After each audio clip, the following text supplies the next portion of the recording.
Hello everyone and welcome to Reelin' with Rachel, where today we're talking about homeschooling toddlers. Go ahead and subscribe now if you haven't already so you keep seeing these tips on a daily basis. So today I want to talk to you about homeschooling a toddler. A lot of people will be like, no, you just play with them. That's all that they do. No, you don't homeschool a toddler. That's all that they do is just play. And I totally agree. You play, you read books, you do all those things. But you can also make play more enriching, or what I do is create flashcards, and I'm going to show you they were not hard, they were not expensive, they were not anything, and I'll show you what our little routine is. It takes 5 minutes. You know, they have those like for first through whatever you do, kindergarten you do 30 minutes, for first through second you do an hour, and then like it keeps building. Well, at toddlerhood you do 5 minutes because that keeps it engaging for them. But let me show you what it is. Okay. So all I did was I just made little flashcards with marker, nothing fancy, and I made the capital letters. I do want to make the lowercase letters because I think kids need to be exposed to both at an early age, because a lot of times when you see kids first write their names, they're always writing in capital letters, which doesn't make sense. That's not how we do it. So I do want to do lowercase and capitalized letters. I didn't want to do both because it seems kind of confusing, and she sees that in her book. So let me show you just our routine. She was really excited when she saw me getting these out. She was like, ah. Now, I don't like showing my daughter on camera, but I'll do it today. Oh! Ah!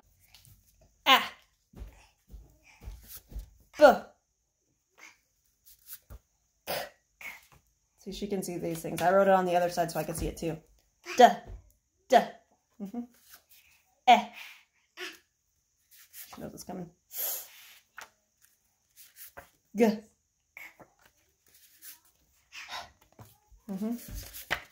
Eh. Does look like a T. J. If she doesn't get it, I just keep going. Oh.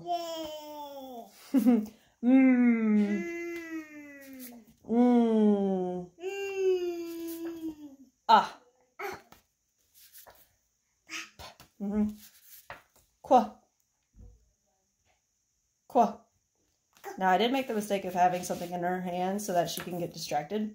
But if your kid is easily distracted, or you're just getting started, don't hand them anything in their hands, or just do a few at a time. This one's weird, yeah. Whoa.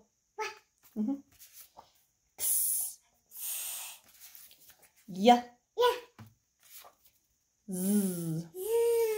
And then, as she gets bigger, cat. Just words that she knows. I'm going to start doing those. Dog. So she knows these words in our regular speech, but this is where she sees it. Or rather, this is where she sees it in the word form. So she can start associating the sounds that we make with the words. So like with the alphabet, I've been doing that with her for about a year, 6 months, like, and I start off really easy. If your kid is easily distracted, go ahead and just start with the first 5 or first whatever and make it fun. But then the magic of it is she start recognizing those same letters at Wendy's on the sign. She'd be like, ah, and I'm like, oh yeah, there's an A. And so the next step I'm going to take with her is, like I showed you, the cat, dog, words that she knows that are in her vocabulary or in her lexicon. I'm going to show her what they look like on the written words so that when we get to the C spot run, she mostly knows those. And it just makes a connection of written word to speech to, oh, you know what I mean? Like it. But I do not do A, B with the flashcards because that's what we do with the song. I have several books. I'll show you the books I have. So these are the books, or the tools, as I would call them, that get her to know the A, B, C, you know, G, R. Like this is where I show her what these letters names are. So, you know, A is for atom, atom. You can get any kind of book like this, but I'll do that. A is for atom, atom. B is for black hole, black hole. She wants to see. You want to see the book? You want to see the book? Okay, you can have that one.